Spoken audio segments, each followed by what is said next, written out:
Most people are emotional hostages to whoever decides to weaponize guilt, fear, or shame against them. In the next 25 minutes, I'm going to show you the exact Machiavellian framework that transforms you from reactive victim to strategic operator. If you've ever replayed conversations in your head, wondering why you froze when someone attacked you, this changes everything. Niccolo Machiavelli spent his life studying power dynamics. What he discovered will make you psychologically bulletproof. You're weaponized against yourself. Someone criticizes you publicly, and instead of responding, you smile and take it. You rationalize, I'm being the bigger person. Meanwhile, they just established dominance, and everyone watching knows. Someone guilt trips you into doing something you don't want to do, and you comply because saying no feels cruel. You tell yourself you're being kind. The truth, being conditioned to confuse boundaries with brutality. Here's what nobody tells you. While you're busy being nice, other people are busy being strategic. They understand something you don't, that human interaction is fundamentally about power distribution. They're not better people. They're just playing a different game. And right now, you don't even know you're on the field. Your empathy has become your exploit. Your desire to be liked has become your leash. Your fear of conflict has become your cage. And the worst part, you've been taught that recognizing these patterns makes you a bad person. Society told you that awareness of power dynamics is somehow immoral. That's not morality. That's control. Someone benefits when you stay blind, and it's not you. This isn't about becoming manipulative. This is about refusing to be manipulated. There's a massive difference between predatory behavior and protective awareness. Machiavelli understood this distinction. For the next 25 minutes, you're going to learn it too. In 1513, Niccolo Machiavelli wrote The Prince while imprisoned and tortured by the Medici family. He had lost everything: his position, his reputation, his freedom. But he had gained something more valuable, crystallized understanding of how power actually works, stripped of all comforting illusions. This wasn't theory. This was survival knowledge extracted from observing Italian politics, where one strategic mistake meant death. Modern psychologists have validated what Machiavelli observed 5 centuries ago. Dr. Robert Hare's research on interpersonal influence, combined with studies on emotional resilience from Yale's Center for Emotional Intelligence, confirms a fundamental truth. Mental unbreakability isn't about suppressing emotions. It's about strategic emotional processing. It's understanding the game being played and choosing your response rather than being controlled by your reactions. The framework I'm about to teach you operates on 3 distinct levels, and here's why this matters. Most people get stuck at level 1, thinking awareness alone protects them. It doesn't. Awareness without application is just intellectual entertainment. You need all 3 levels integrated. Level 1 is recognition, identifying the psychological tactics being used against you in real time. You'll learn to spot emotional manipulation the moment it starts, not 3 hours later in the shower. Level 2 is protection, implementing specific counter-strategies that neutralize attacks without escalating conflict. This is where you become tactically defensive, bulletproof to guilt, immune to intimidation. Level 3 is mastery, positioning yourself so strategically that attacks become impossible. This is Machiavellian chess. You're not just blocking moves, you're controlling the board. Here's what makes this different from generic confidence advice. This is systematic. Machiavelli didn't write about feelings. He wrote about mechanics, how power transfers, how perception creates reality, how strategic positioning beats reactive emotion every single time. We're going to apply those same principles to your psychological architecture. By the end of this video, you'll have a complete operational framework.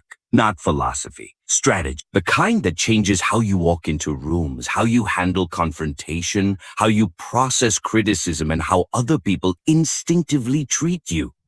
This is pattern recognition that becomes automatic protection.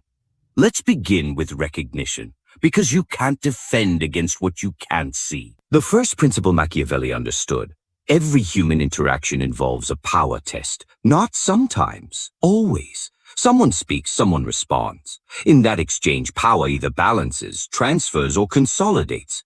Most people are completely unconscious of this dynamic. That unconsciousness is precisely what makes them controllable. Let me show you what this looks like. Someone says, "Wow, I'm surprised you chose that. I would have gone a completely different direction, but hey, it's your choice." Sounds like an opinion, right? It's not. It's a dominance probe. They've just established three things: their judgment is superior, your decision is questionable, and they're gracious enough to let you fail. Your typical response: you either defend your choice, proving you care about their approval, or you absorb the criticism silently, accepting their frame. Either way, they win. Here's the recognition key. The statement isn't about the decision. It's about hierarchy establishment. Once you see this, you'll notice it everywhere. The colleague who phrases every suggestion as "have you considered," implying you haven't thought things through. The friend who says "I'm worried about you" when you set a boundary they dislike. The family member who weaponizes "I'm just trying to help" while undermining your autonomy. Machiavelli observed that people disguise power moves as concern, advice, or casual observation. This camouflage is intentional. If the move was obvious, you'd defend yourself. The goal is bypassing your defenses by appearing benign. The guilt leverage pattern. Watch for statements that create obligation through emotional debt. "After everything I've done for you," or "I guess I care more about this relationship than you do." This isn't communication, it's emotional ransom. They're trading past actions for current compliance, and they're banking on your discomfort with feeling ungrateful. The concerned Trojan horse. Someone expresses worry about you as a vehicle for criticism. "I'm just concerned you're being too aggressive with that approach." Translation: I want you to be more passive.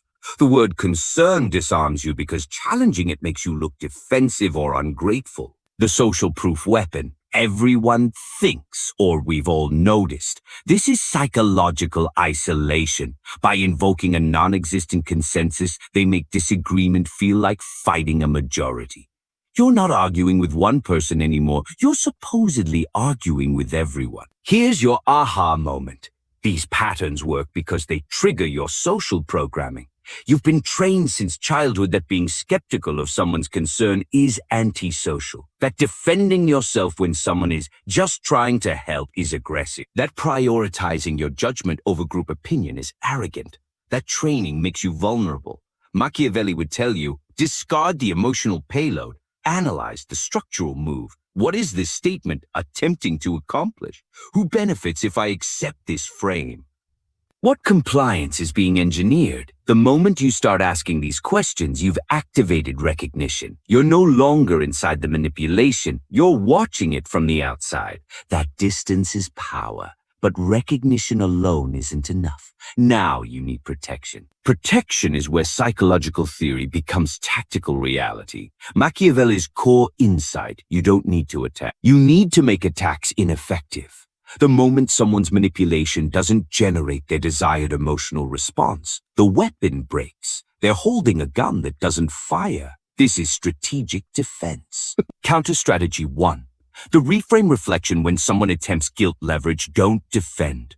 Reflect. Someone says, "After everything I've done for you, this is how you treat me."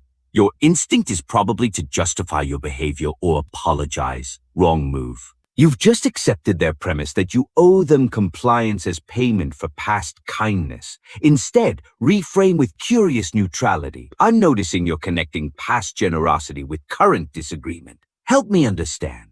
Do you view our relationship as transactional? You've just done something powerful. You named the tactic without aggression, and you've made them explicitly defend a position they were trying to imply, not state. Most manipulators retreat immediately because they rely on implicit pressure, not explicit negotiation. The moment you do this, you'll feel the power shift. They'll either back down, "No, I didn't mean it like that," or they'll escalate, revealing the manipulation was intentional. Either way, you've protected yourself. You didn't take the bait. Counter strategy 2. The concern test. When someone weaponizes concern, test its authenticity.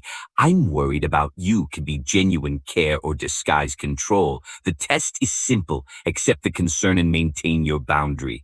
I appreciate your concern, and I'm moving forward with my decision. If it was real concern, they'll respect your autonomy. If it was a control tactic, they'll escalate. Watch what happens. Real concern. Okay, I hope it works out. Fake concern. Well, don't come crying to me when it fails. See the difference? Authentic care respects your agency. Manipulative concern demands you surrender your judgment to theirs. This distinction is critical. Machiavelli understood that people disguise self-interest as altruism constantly. Your protection is forcing them to be explicit.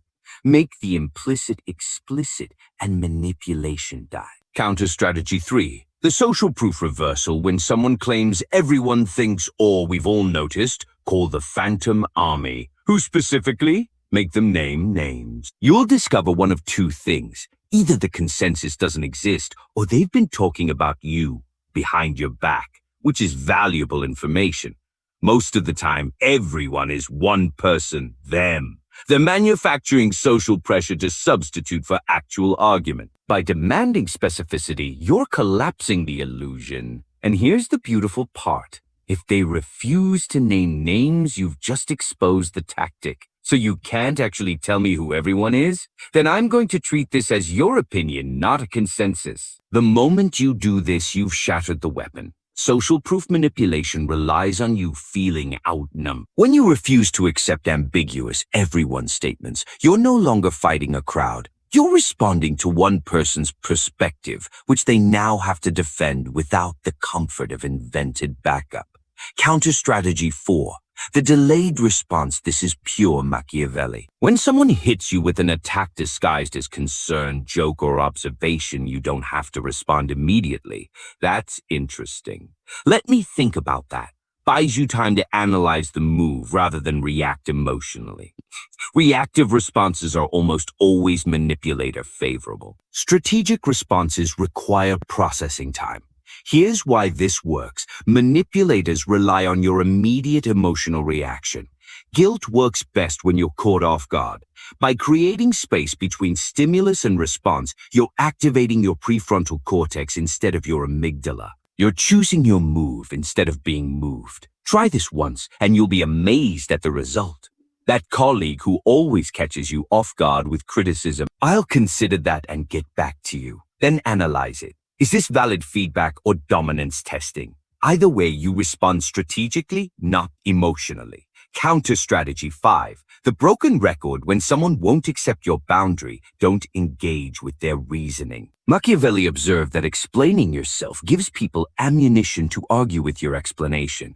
Instead, repeat your position without elaboration. I'm not available for that.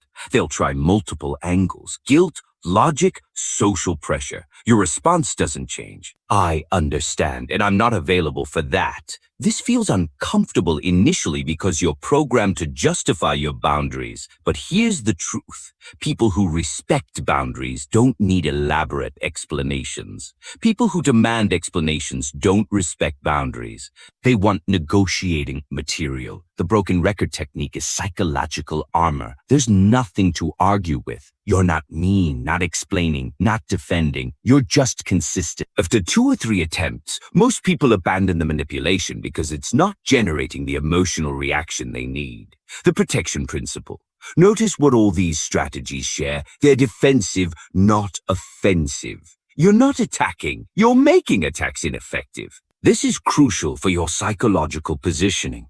You're not the aggressor. You're simply impossible to manipulate. That's Machiavellian protection. Now we enter the territory that separates the protected from the powerful. Mastery isn't about reacting to manipulation. It's about positioning yourself so strategically that manipulation attempts don't even reach you. Machiavelli wrote, "It is better to be feared than loved if you cannot be both." He wasn't advocating cruelty. He was describing respect through strength. Mastery principle 1.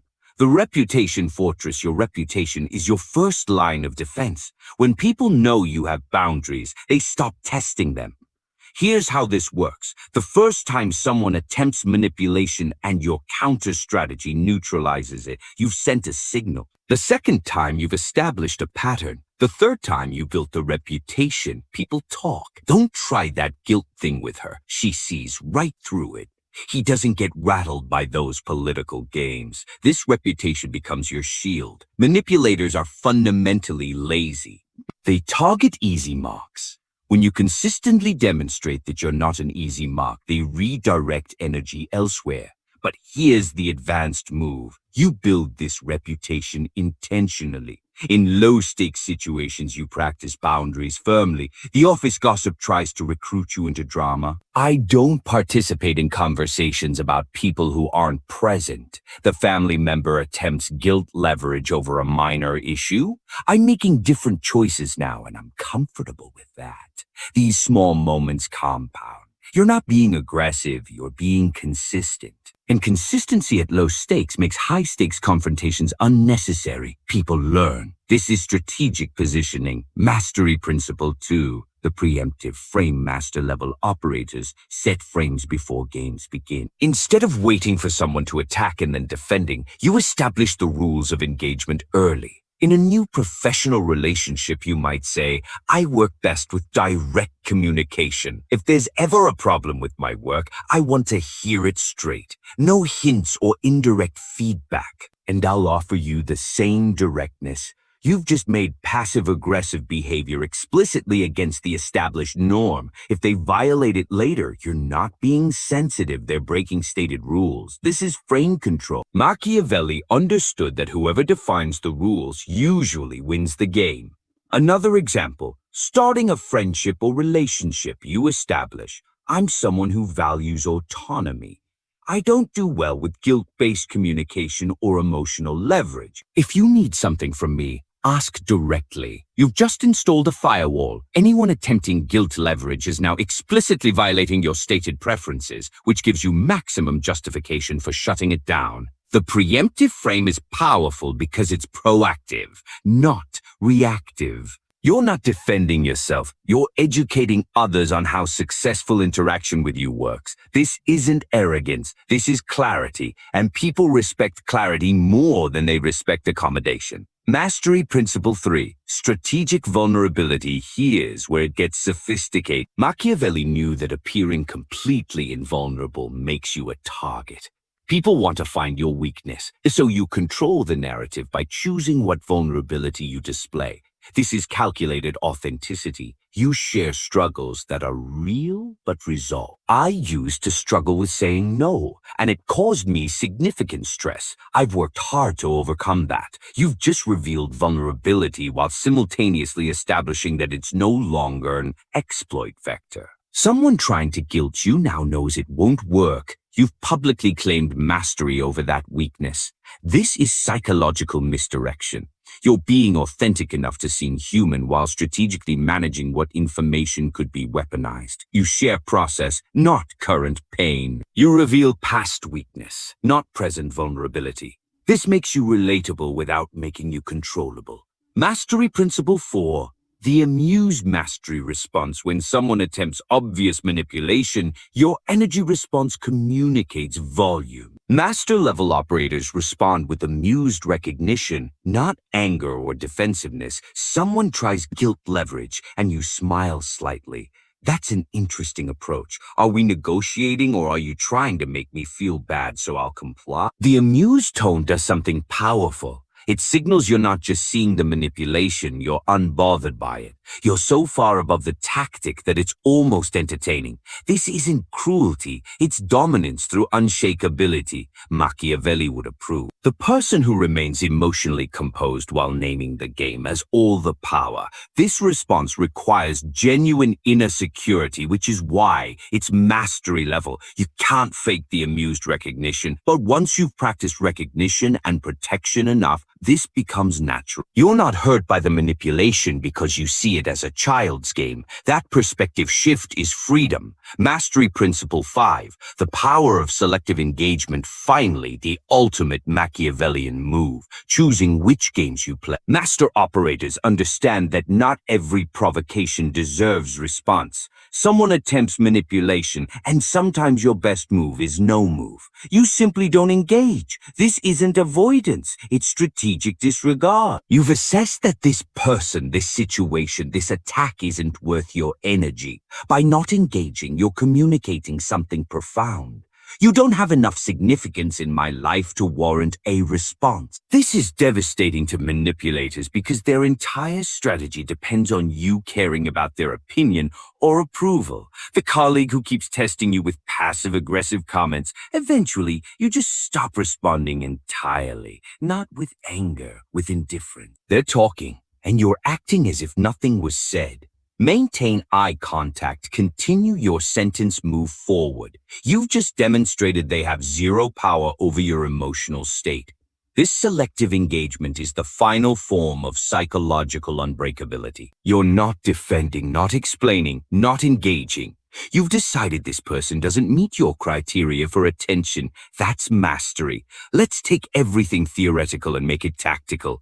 3 specific scenarios, old response versus new response. Scenario 1, the workplace underminer your colleague says in a team meeting, "I think what Sarah's trying to say is," and then rephrases your perfectly clear statement. This is a dominance move. They're positioning themselves as interpreter between you and the group, implying your communication needs translation. Old you let it slide because calling it out seems petty. Maybe you even thank them, reinforcing the dynamic. In your head, you're furious, but externally, you're accommodating. The result? They've established they're your interpreter. Your authority just decreased. New you use the reframe reflection immediately. You interrupt calmly. "Actually, I said what I meant to say. If it was unclear, I'm happy to clarify directly. Michael, was my point unclear to you?" You've just done multiple things. Reclaimed your authority, named the dynamic without aggression, and put the burden back on them to either admit your communication was fine or explicitly state they think you're incompetent. Either way, you win. Watch what happens. Most likely, they'll backpedal. No, I was just adding to it." Response: "Great, then let me finish my original thought before we add to it." You've shut down the pattern and established a boundary. The next meeting, they won't try this again because it didn't work. Scenario 2, the family guilt trip your mother calls. "I guess I'll just spend Thanksgiving alone." It's fine, you're busy. I understand. This is advanced guilt leverage. She's not asking you to come. She's making you responsible for her emotional state. She's packaging her disappointment as understanding, which makes you feel even worse because she's being so mature about your terrible decision. Old you cave. You cancel your plans, show up for Thanksgiving, and feel resentful the entire time. Or you don't cave, but you spend the holiday feeling guilty and defensive, explaining to her and yourself why you had other priorities. Either way, she controlled your emotional state. New you use the concern test with added boundary setting. "Mom, I hear you're disappointed. I'm not available for Thanksgiving this year, and I'm comfortable with my decision. If you'd like to schedule a visit another time, I'm open to that conversation." She'll likely escalate. Comfortable with your decision? What kind of thing is that to say to your mother? This is the test. Here's your response. "It means I've made a choice I'm at peace with. I understand you're disappointed, and that's okay. I'm still not available Thanksgiving." Broken record. No defending, no explaining, no justifying. Just consistent boundary. This interaction will be uncomfortable. Here's why that's good. You're teaching a new dynamic. The discomfort is the sound of a manipulative pattern breaking. After 1 or 2 of these conversations, she'll learn that guilt leverage doesn't work anymore, and your relationship will either evolve to healthier communication or she'll reduce contact. Either outcome is better than decades of guilt-based control. Scenario 3. The social manipulation you're out with friends. One of them says, "We should all pitch in for Sarah's birthday, like $100 each for this amazing gift." You don't want to spend $100, but everyone's looking at you, and saying no feels cheap and antisocial. This is social pressure manipulation. The amount is too high, but the group dynamic makes individual objection feel selfish. Old you agree, spend money you didn't want to spend and feel resentful. Or you agree but contribute less, feeling guilty about it. Or you don't agree and feel like the bad friend. Or losing positions. New you, strategic visibility. I'm in for a group gift, but $100 doesn't work for my budget. I can do $30. Let's see what everyone else is comfortable with, and we'll plan accordingly. You've just broken the social pressure by being explicit about boundaries while staying collaborative. Here's what happens. Suddenly, other people feel permission to state their limits. Yeah, actually, $100 is high for me too. The person who suggested it either adjusts or funds the difference themselves. You've just discovered they were leveraging social pressure to spend less individually by guilting everyone into higher contributions. By breaking the silence, you've done something powerful. You've given the group permission to be honest. This makes you a leader, not a dissenter. You're the person willing to speak the truth everyone was thinking. That's social capital, not social cost. Here's what we need to address directly. This knowledge is powerful, and power requires responsibility. Machiavelli has been misunderstood for 5 centuries as advocating for ruthless manipulation. That's not what the Prince teaches. It teaches strategic awareness. The difference is crucial. You now understand psychological patterns most people never see. You know how guilt leverage works, how social pressure operates, how concern gets weaponized.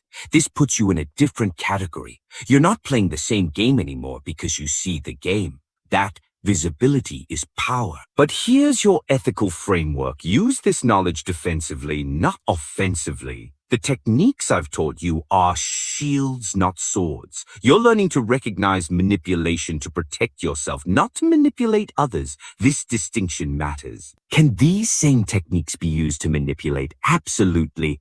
Understanding how guilt leverage works means you could deploy it. Knowing how social proof operates means you could manufacture it. The question is, will you? And here's why you won't. Because truly powerful people don't need to manipulate. They have actual value, actual strength, actual authority. Manipulation is what weak people use to simulate power. Real power is being so psychologically solid that you don't need to control others to feel secure. You've learned these patterns to opt out of manipulation games, not to become better at playing them. Machiavelli wrote The Prince for rulers who needed to survive in a world of constant threat.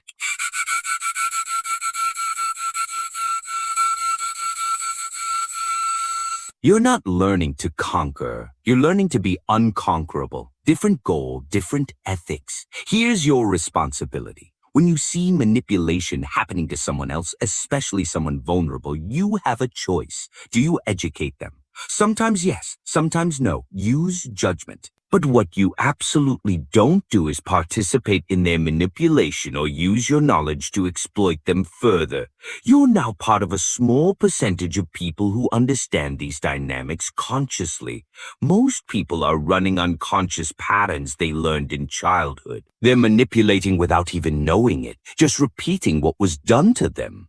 You're different. You're aware. That awareness comes with the responsibility of conscious choice. Use your boundaries to teach others where you stand. Use your strategic thinking to avoid conflict, not create it. Use your psychological resilience to model strength for people who are still struggling. This is how you integrate Machiavellian wisdom without becoming Machiavellian in the manipulative sense. You protect yourself fiercely. You protect others when appropriate. You never weaponize vulnerability. You never leverage guilt. You never manufacture fake consensus. You're playing a different game, the long game of genuine respect through demonstrated strength. You're not the same person who started this video.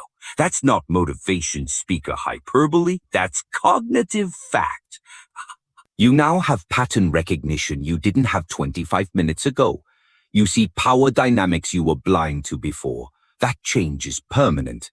Here's what just happened. You learned to see the invisible game. Human interaction looked like chaos before, random emotions, unpredictable conflicts, confusing reactions. Now you see structure. Someone guilt trips you, and instead of feeling bad, you think, ha! Guilt leverage, counter strategy, reframe reflection. That internal shift is everything. You're going to notice this immediately. The next conversation where someone tries something manipulative, your brain will catch it in real time. You'll feel the recognition click, and you'll have a choice you didn't have before: strategic response instead of emotional reaction. That choice is freedom. Machiavelli spent years in political exile analyzing power. He watched leaders rise and fall. He studied what actually worked versus what people said should work. But when you understand the patterns, you gain agency. You're no longer a piece being moved. You're a player. That's what you are now. A player, not a predator. A player. Someone who sees the board, understands the moves, and makes strategic decisions. Most people are unconscious pieces being moved by their programming. You've woken up. Here's what happens next. You're going to test these principles. Someone will test your boundaries, and you'll use a counter strategy. It will work, and you'll feel the power shift. That experience will give you confidence. The next time will be easier. Within a month, you'll handle manipulation attempts so smoothly, they'll barely register as events. They'll just be moments where you calmly executed a strategy. Your relationships will change. People who respected you will respect you more. People who were manipulating you will either adjust to healthier communication or distance themselves. Both outcomes are positive. You're filtering your life for authenticity by being impossible to manipulate. You'll also notice something interesting. You become calmer. When you understand the game, surprises decrease. You're not constantly ambushed by emotional attacks because you're reading the patterns. This reduces stress dramatically. You're not wondering, why did they say that? You know why. And knowing why gives you power over how you respond. The next video, we're going deep. We're covering dark psychology at the mastery level, how to read people's core motivations within minutes, how to position yourself in group dynamics for maximum influence, and how to construct psychological immunity to even the most sophisticated manipulation. If you thought this was transformational, the next level will make you unstoppable. But for now, integrate this. Practice recognition in every interaction this week. Notice the patterns. Test the counter strategies in low-stakes situations. Build your psychological muscle memory. You're training yourself to operate at a level most people never reach. Remember, Machiavelli didn't teach manipulation. He taught awareness. In a world where everyone is playing power games, the person who understands the rules isn't the villain. They're the only one who's actually free. You're that person now. Stay aware, stay strategic, stay unbreakable.